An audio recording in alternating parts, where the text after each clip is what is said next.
So Iran continues to threaten Ukraine after Ukraine struck a vessel allegedly transporting military equipment between Iran and Russia across the Caspian Sea. Now, Tehran is warning that Ukraine itself could become the target of Iranian ballistic missiles. Iranian Foreign Minister Abbas Araghchi responded to the attack, saying that the actions of the freeloader in Kyiv cannot go unanswered. And as usual, for people infected with the blame Israel for everything virus, Ukraine's strike on Russian-linked military shipments somehow became Israel's fault.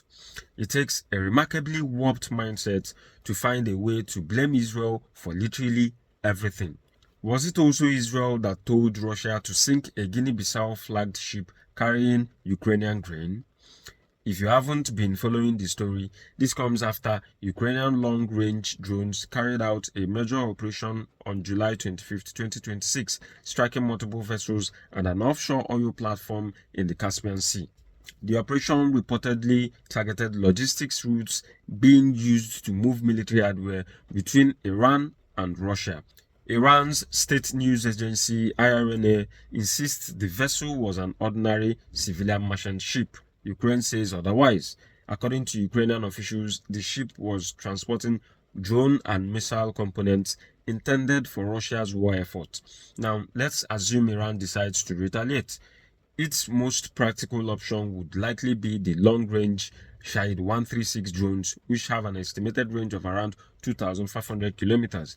The problem is that Ukraine's Firepoint FP1 drones are estimated to reach about 3,400 kilometers, giving Kyiv the ability to strike deep into Iranian territory as well.